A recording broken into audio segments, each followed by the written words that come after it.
Hey, this podcast holds nothing sacred.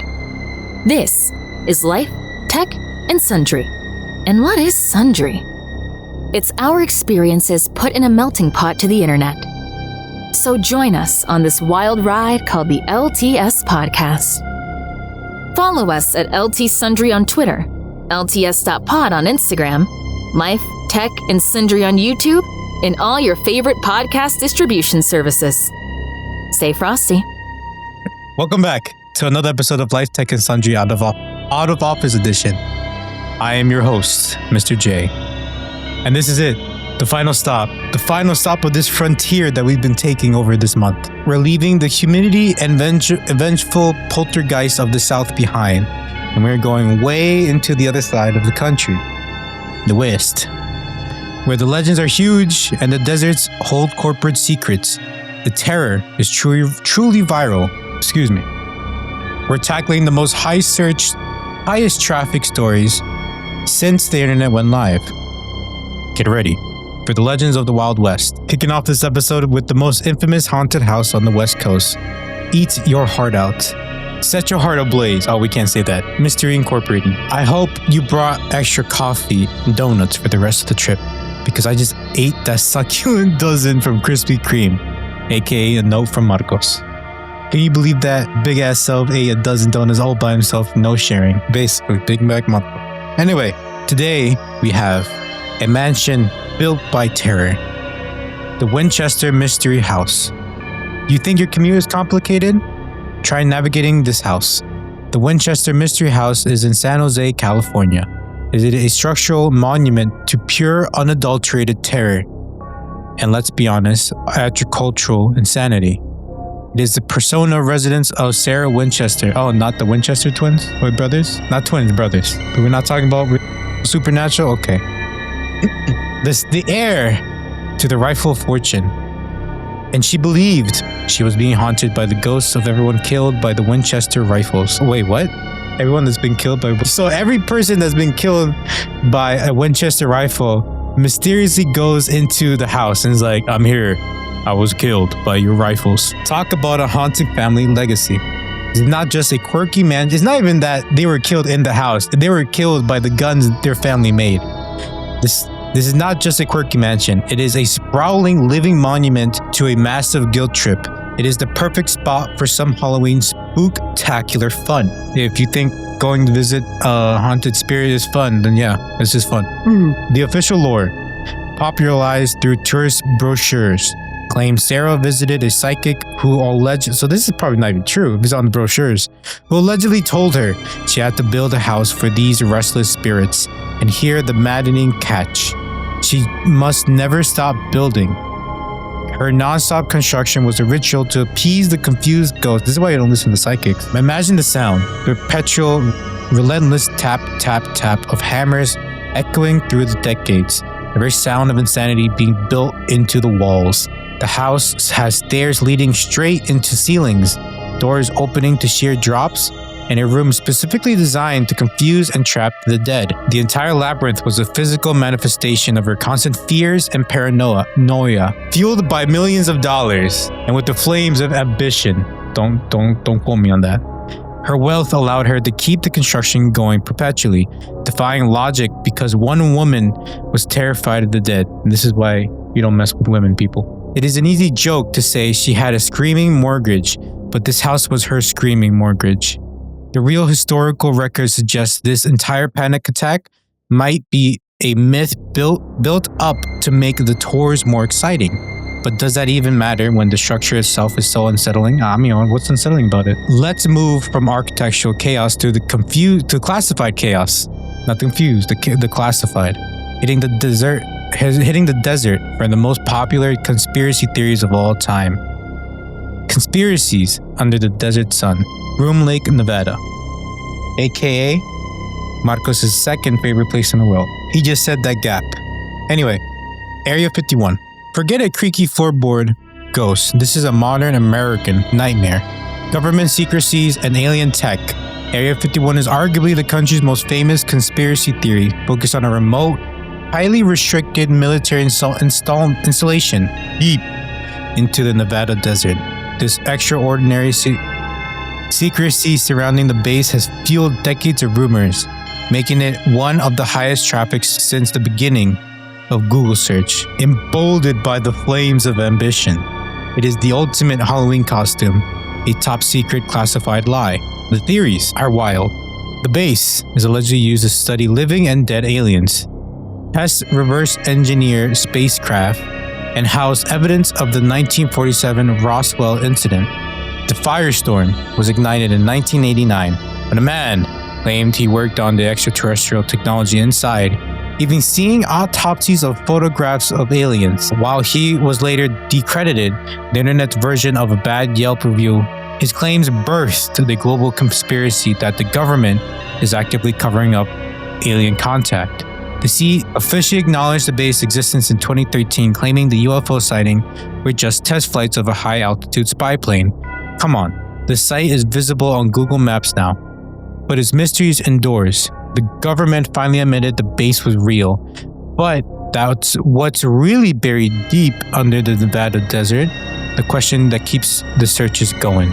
Do you believe in love after life? Do you believe some objects can hold a curse, or are those just twisted tales that scares us in leaving things alone? Domain expansion. That's what it is. Solved. That's your mystery solved. If Area 51 is about government lies, Skinwalker Ranch is about high strangeness that science simply cannot handle. Located in Utah's Uinta Basin, sometimes called UFO Alley, this property has been the epicenter of baffling phenomenons for decades, making it a constant high-traffic subject. The original owners reported seeing everything from UFOs and glowing orbs to systematic cattle mutilations and massive bulletproof wolf-like creatures. The name itself is derived from Navajo legend, referencing a malevolent witch capable of shapeshifting, a curse allegedly unleashed upon the land centuries ago. Modern researchers, including government-backed programs, have monitored the ranch using advanced technologies like ground-penetrating radar, aka Marcos' favorite technology, and thermal cameras. Yet despite all the effort and money, the activity continues with frightening regularity, defying all logical explanation. The ranch has multiple owners, including a UFO enthusiast who funded a non-profit scientific study, and the commercial real estate mogul who gave the History Channel access. This mix of serious science and reality television keeps the story perpetually trending as the researchers themselves admit they witnessed things that defy their own scientific training. This location is a truly bewildering hotspot for all things paranormal, UFOs, cryptids, and unexplained illnesses sometimes linked to high radiation levels. When the place is a magnet for every type of unexplained phenomenon, are we looking at multiple incidents, or are we looking at the portal to another dimension entirely? What do you think? The dark history of the Northwest. Portland, Oregon, aka Marcos' favorite spot to get chicken teriyaki, some may say. Actually, no, that might be Seattle. The Shanghai tunnels. We're heading north to Portland for a truly dark...